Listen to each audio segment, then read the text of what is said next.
नमस्कार। Janaki FM 106 megahertz तक जानकी समाचार में अपने के स्वागत है। राजन से सुनाओ जाओ समाचार। एकनू का मुख्य समाचार।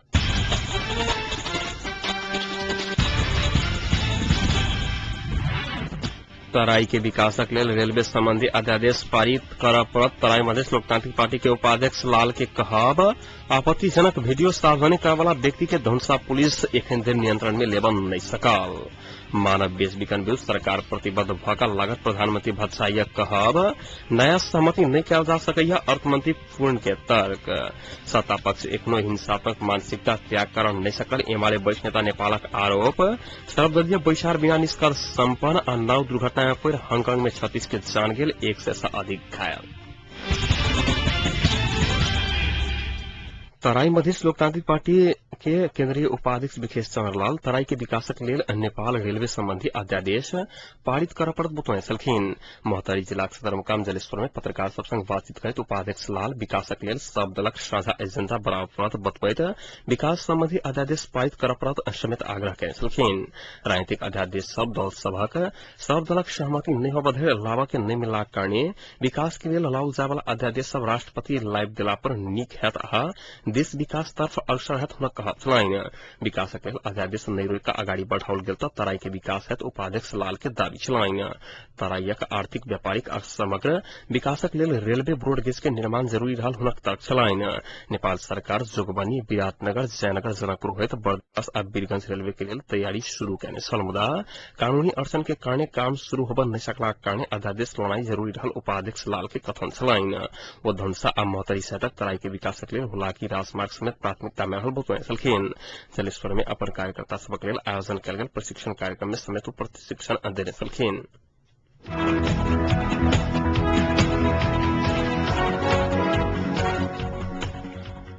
जनकपुर में हाल ही सार्वजनिक एक आपत्तिजनक वीडियो सार्वजनिक करवाला व्यक्ति के धनुषा पुलिस एखन धरि नियंत्रण में लेबऽ नहीं सकल अछि।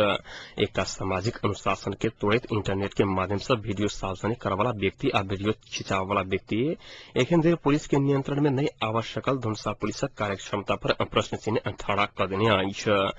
यूट्यूब के माध्यम से सार्वजनिक कयल गेल एहि वीडियो अपलोड करवाला व्यक्ति के फोटो सहित यूट्यूब पर देखल जा सकैया। एहि वेब के यदि विश्वास कयल जाय तऽ ई आपत्तिजनक वीडियो अपलोड करवाला व्यक्ति के नाम राम उद्गार दास देखाओल गेल अछि। पेज के अनुसार अपन परिचय मोबाइल इंजीनियर के रूप में देने दास सन 2008 में जनकपुर होली क्रॉस विद्यालय आ सन 2010 में मीट कैंपस में अध्ययनरत छल। तहिना वीडियो खिंचाव वाला व्यक्ति के चेहरा वीडियो में स्पष्ट अयलाक बादो धनुषा पुलिस एखन धरि नियंत्रण में नहीं लऽ सकल अछि। जिला प्रहरी कार्यालय धनुषाक प्रहरी निरीक्षक गोविंदपुरी एहि व्यक्ति सभक खोजी तीव्र रूप में भऽ रहल जानकारी देने छलखिन।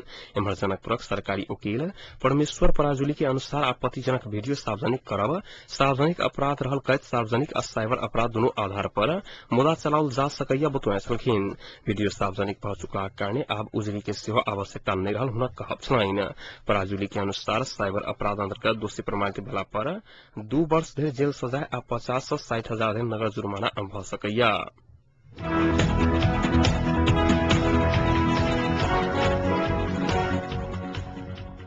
प्रधानमंत्री डॉक्टर बाबूराम भट्टराय मानव बेच बिखन ओसार पोसार विरुद्ध सरकार प्रतिबद्ध भऽ लागत।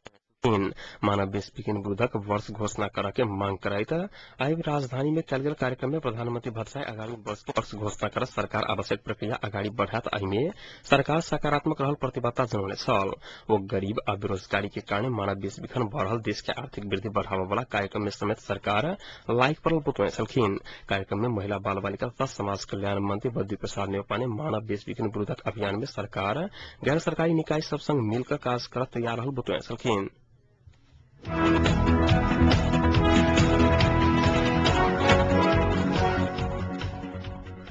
अर्थमंत्री वर्षमान पूर्ण विगत के सहमति के संस्थागत नैका नया सहमति कैल नहीं जा सकता बतौने छलखिन। आई नवलपरासी के अरुण खोला में अरुणोदय फुटबॉल प्रतियोगिता के उद्घाटन करते अर्थमंत्री सहमति के बुंदा के मात्र लागू कर देश के निकास नहीं आत। आपके राजनीतिक निकासक लेल मात्र 2 विकल्प रहल बतबैत वो जेठ 14 अगाड़ी संविधान सभा में जुटल सहमति के पालना कऽ बाकी विवादित बुंदा के समाधान खोजब पड़त बतौने छलखिन। पूर्ण संविधान सभा विघटन हेनाई लोकतंत्रवादी सभक पराजय भेल टिप्पणी कयने छलखिन।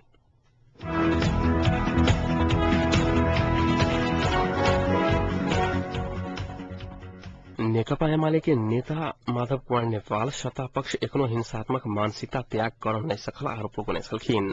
अन्तर्राष्ट्रिय अहिंसा दिवस के अवसर पर आए राजधानी में आयोजित कार्यक्रम में वरिष्ठ नेता नेपाल अहिंसात्मक आन्दोलन से मात्र देश में विकास आ परिवर्तन संभव रहल बतौने छलखिन।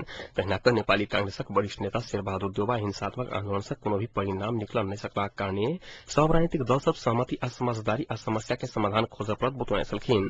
देउवा नेकपा माओवादी हिंसात्मक बाट में लाग खोजने प्रति हिंसात्मक बाट से कोनो भी परिणाम समेत आब नै सकत दावी केने छलखिन। विक्रम सम्वत 2046 आ 2062-63 के आन्दोलन ऐसा सफल भेल समेत दावी केने छलखिन। सन् 2007 में संयुक्त राष्ट्र संघ महासभा के निर्णय अनुसार महात्मा गांधी के जन्मदिन अक्टूबर 2 तारीख के दिन अन्तर्राष्ट्रिय अहिंसा दिवस के रूप में मनाओल जाइत छैक।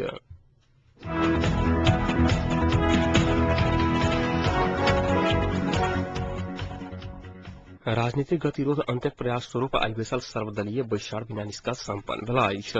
विघटित संविधान सभा भवन में बैसल सर्वदलीय बैसार किछुए देर पहिने सम्पन्न भेल छल। विघटित संविधान सभा में रहल सब दलक प्रतिनिधि सब सहभागी बैसार में नेता सब राष्ट्रिय सहमति के सरकार आ चुनाव बारे अपन अपन धारणा रखने छल। मुख्य चारि शक्ति के आह्वान में आई बैसल सर्वदलीय बैसार में विघटित संविधान सभा के 32 दलक प्रतिनिधि सब सहभागी छल। छलफल क्रम में अधिकांश नेता सब संविधान सभा से नया संविधान बनावे के धारणा रखने छल। विघटित संविधान सभा पुनर्स्थापन करके या नया चुनाव में जाए के विषय में दल सब विभाजित देखल गेल छल। आजुक विस्तार में सत्ता पक्ष दल सब वर्तमान प्रधानमंत्री डॉक्टर बाबूराम भट्टराई के नेतृत्व में सहमति के सरकार गठन करके प्रस्ताव रखला बाद विपक्षी दल सब अस्वीकार केने छल।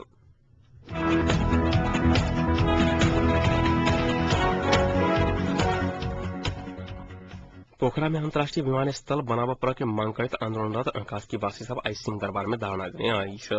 विमानस्थल निर्माण सरोकार समिति सरकार के जवाब देव के उद्देश्य से पोखरेली सब राजधानी में धारणा देने आई।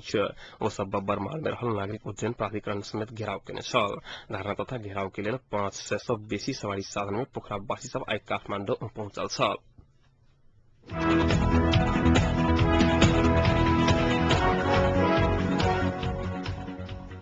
हैकर सबक एकटा समूह नेपाल सरकारक आधिकारिक वेबसाइट हैक कलक अछि। सरकारक मुख्य वेबसाइट www.nepal.gov.np हैक कयल गेल अछि। ई पेज खोललाक बाद पायरेट्स द्वारा हैक कयल गेल सूचना देल गेल अछि। भिनसर हैक वेबसाइट में एखन अकाउंट सस्पेंडेड लिखल संदेश देखल गेल अछि। एहिसँ पहिने सेहो सरकारी वेबसाइट इंडोनेशियन समूह हैक केने रहैक।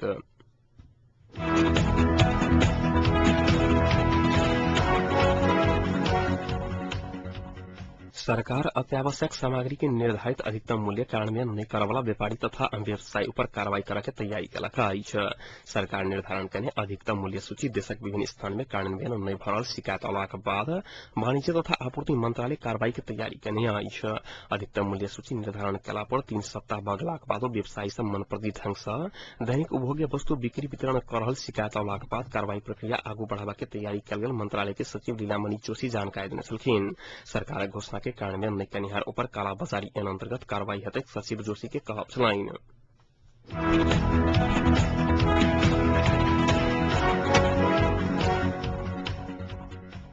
नेकपा एमाले के सचिव शंकर पोखरेल कहने जे बाबूराम भट्टराई नेतृत्व के सरकार रह धरि देश में अनिष्ट होइत रहतैक। भट्टराई सरकार द्वारा कयल गेल राष्ट्रघाती काम इतिहास में क्यों नहीं कहने पोखरेल उल्लेख केने छलखिन। राजधानी में एक कार्यक्रम के संबोधन करैत पोखरेल कहलनि जे माओवादी सरकार रह धरि देश में अनिष्ट सेहो रहबे ता करतैक। भट्टराई देश के राष्ट्रहित विपरीत सौदाबाजी में संचालन करलाक कारणे एमाले नेतृत्व में आंदोलन हेतैक हुनक कहब छलनि। एमाले सरकारक राजीनामा के मांग करैत आसीन 19 गते राजधानी में जनप्रदर्शन कर रहल पोखरेल जानकारी देने छलखिन।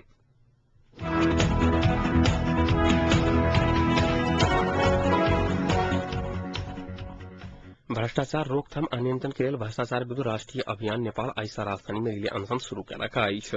अभियान भ्रष्टाचार संबंधी कड़ा कानून निर्माण कर सशक्त रूप में जारी करके भ्रष्टाचारक अनुसंधान आ कार्रवाई करबा के लिए स्वतंत्र संयंत्रक निर्माण भ्रष्टाचार संबंधी मुद्दा न्यायालय से तुरंत फैसला सहितक मांग रखैत राजधानी के रत्न पार्क में अनशन शुरू कयलक अछि। भ्रष्टाचार देश आ जनता के समृद्धि के लिए बाधक तत्व के रूप में रहलाक कारणे अनशन शुरू कयल गेल अभियान जोड़लक अछि।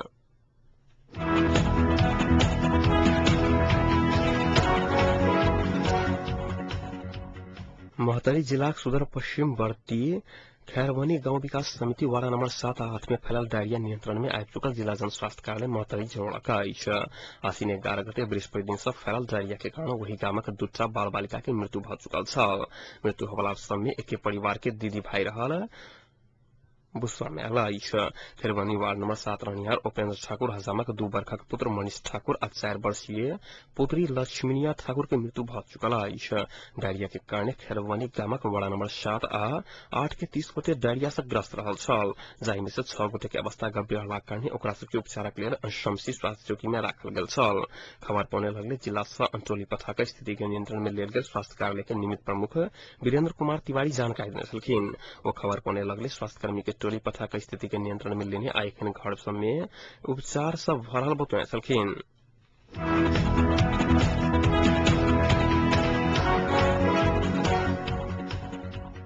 आब एकटा अंतर्राष्ट्रीय प्रसंग। नाव दुर्घटना में पड़ि हांगकांग में 36 गोटे के मृत्यु भेल अछि। हांगकांग के लामा द्वीप नजदीक दूटा नाव एक आपस में टकराला बाद दुर्घटना भेल अंतर्राष्ट्रीय संचार माध्यम सब जनौलक अछि। हांगकांग के दक्षिण पश्चिम में पड़य वाला लामा द्वीप में काल्हि दुर्घटना भेल छल। दुर्घटना 1 यात्रु सब घायल भेल छल।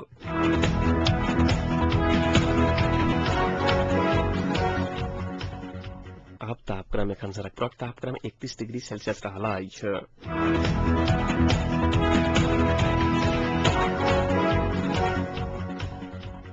प्रमुख समाचार अंत में एक बेर फिर से।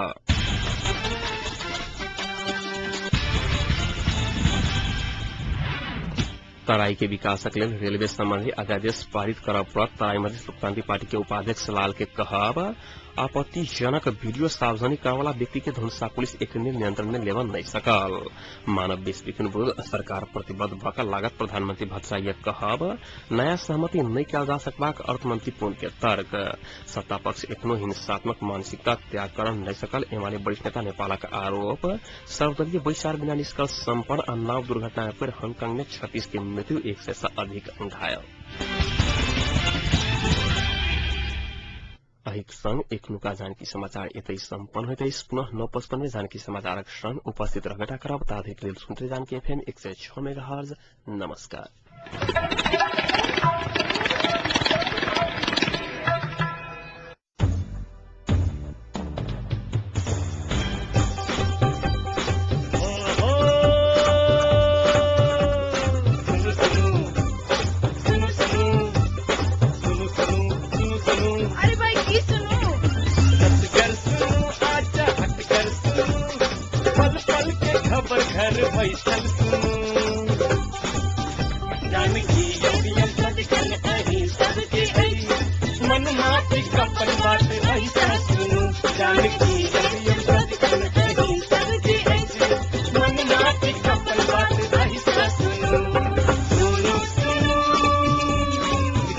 गर्व जानकी एफएम 106 मेगा